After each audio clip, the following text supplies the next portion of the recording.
كان النبي صلى الله عليه وسلم يودع شهر رمضان بقوله: اللهم لا تجعله آخر العهد من صيامنا، فإن جعلته فاجعلني مرحوما ولا تجعلني محروما.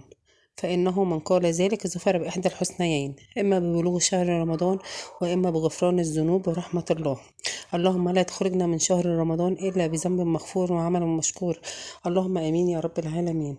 بسم الله والصلاة والسلام على رسول الله. السلام عليكم ورحمة الله وبركاته. أهلا بيكم في أطباق الندى. كل سنة وانتم طيبين. تقريبا ده هيبقى آخر فيديو في شهر رمضان. ربنا يتقبل منا ومنكم الصيام والقيام وقراءة القرآن. النهاردة إن شاء الله هعمل معاكم البيتي فور بطريقة سهلة وبسيطة، وإن شاء الله هتنول إعجابكم. هيبقى مقرمش وناعم معاكم في نفس الوقت. هنقول بسم الله. انا عندي هنا 3/4 كيلو زبده بدرجه حراره المطبخ، كوبايه ونص سكر، 2 اصفر بيض و2 بيضه كامله. انا هوريكم، انا شلت البياض كده زي ما انتم شايفين، يعني دول 4 بيضات شايله منهم 2 ابيض بيض. كيلو دقيق عليه ذره ملح طبعا، كوبايه دقيق بحطها جنبي عشان لو احتجت منها، ذره الملح وفانيليا ومعلقتين كاكاو.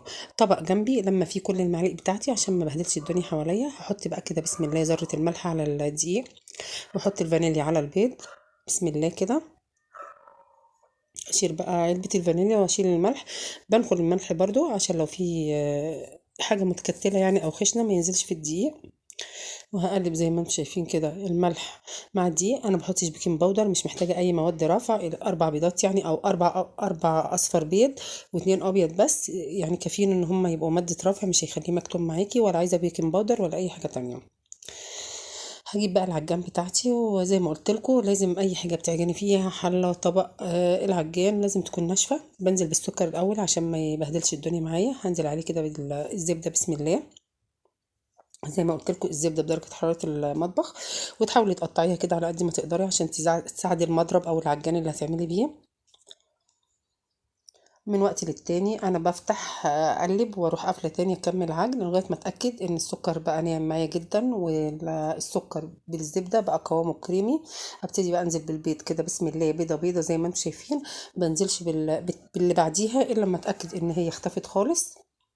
انا نزلت باتنين، وقفت العجان ولميت الحروف بتاعتي والجناب زي ما انتم شايفين، واتاكدت ان البيضتين الاولانيين اختفوا. هبتدي اشغل العجان بتاعي تاني، وانزل بقى بالبتين الفاضيين واحده واحده كده بسم الله. من وقت التاني زي ما قلت لكم بوقف العجان والم اللي في الحروف بتاعتي والجناب، وبجيب من تحت برضو عشان ساعات بيبقى السكر تحت، ساعات المضرب بيبقى مش واصل للطبق او للبوله اللي تحت خالص. انا كده خلصت. زي ما انتم شايفين كده القوام بقى زي معايا كريمي، والبيض مختفي خالص، مفيش اي اثر للبيض. بعد ما اتاكدت زي ما انتم شايفين كده ان مفيش سكر تحت في البوله بتاعتي او في العجان، والبيض كله اختفى، بلم الحروف كده والجناب زي ما انتم شايفين، وهاخد جزء بقى كده عشان ادوب فيه الكاكاو بتاعي. هبتدي بقى اشغل العجان، هنزل بشويه من الدقيق. ممكن تكملي يعني الخطوه دي على ايدك كلها. هنزل كده بسم الله.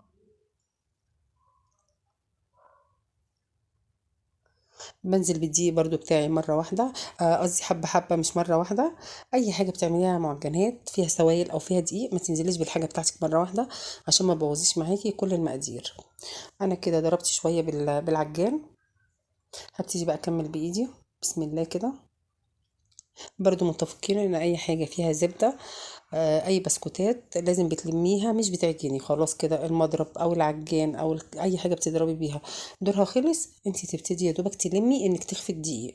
ما تحاوليش تعجني عشان العجينة بتاعتك ما يبقاش فيها عرق، هتضايقك في التشكيل. انا خلصت كده واتاكدت ان الدقيق كله اختفى ومش محتاجه دقيق تاني. هي خدت كده معايا كيلو الدقيق كله. هشيل بقى الجزء اللي انا عايزاه في كيس تلاجة، والباقي بقى هنزل عليه بمعلقتين الكاكاو والجزء اللي انا كنت شايلاه من الخليط الاولاني. هقلب كده، احاول بس ادوب الكاكاو الاول في الخليط بتاعه، وبعد كده هلمه مع العجينه. انا كده خلصت.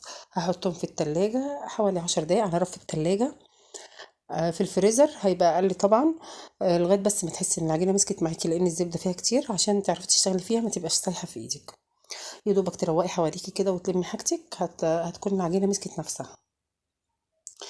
انا بفرد العجينه كده زي ما انتم شايفين عشان تاخد اكبر مساحه من التبريد، وتتاكدي ان انت قافله الكيس بتاعك طبعا كويس عشان ما يخشهاش اي ميه ولا اي روايح من التلاجة. واللي عملته في اللي هي بالكاكاو عملته برضو في البيضه او الساده. طلعتهم بقى من التلاجة بعد ما خلصت اللي ورايا. دول القطاعات بتاعتي، قطاعات زي بتاعت السابليه بس المقاس الاصغر.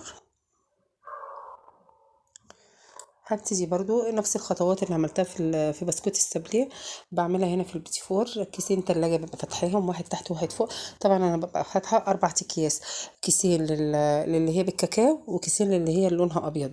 ما تعمليش بالكيس ده مكان دوت عشان البيضه هتلاقيها بقى لونها فيها بني يعني وكده مش هيبقى شكلها حلو. هفرد كده، هاخد قطعة كده بسم الله. شغلت فرني على درجة حرارة 180. ممكن بعد ما تحط الصاج تهديها ل 170 مش مشكلة، او تخليها 180 حسب يعني الفرن بتاعك. وفي العموم اللي ما عندوش فرن فيه تايمر او ما عندوش الفرن اللي هو بالكهرباء، درجة حرارة بتبقى متوسطة او اقل من المتوسطة شوية. يعني خلي الفرن بتاعك يسخن وبعد كده هدي الحرارة شوية. بفرد كده بالنشابة من جوه لبره، يعني بتيجي من نص العجينه وتطلع على بره في جميع الاتجاهات، ما تخشيش على جوه عشان العجينه ما تقطعش منك وعشان ما تبقاش من النص عاليه كده ومكلكعه. بتاخدي من جوه لبره كده زي ما انت شايفه. عايزه سمكها تبقى حوالي 2 مللي او 1 مللي كمان، مش عايزاها عاليه قوي.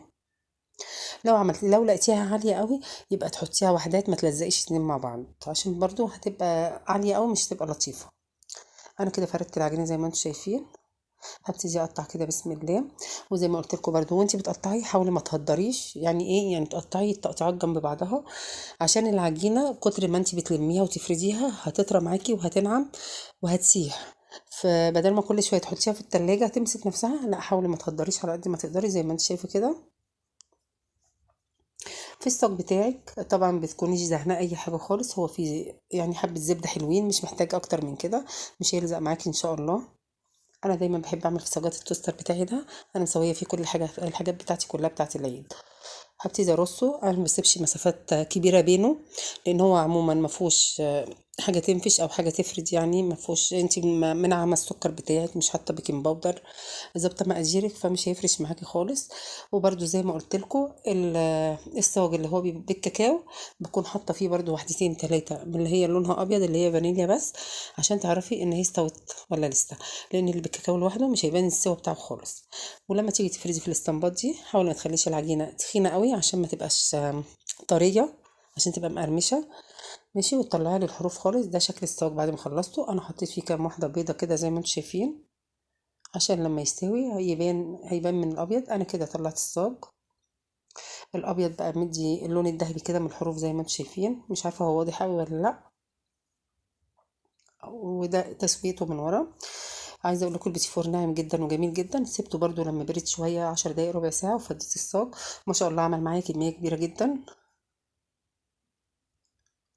اخر صاج بقى بسيبه للبنات يلعبوا بقى ويعملوا الاشكال اللي هم عايزينها طبعا. وعندي مرباتي بقى اللي هي مربة المشمش والفراوله ومربة الحليب، وانتي بتشكلي بقى وبتعملي اللي انتي عايزاه. واتمنى ان شاء الله ان طريقتي تعجبكم. كل سنه وانتم طيبين.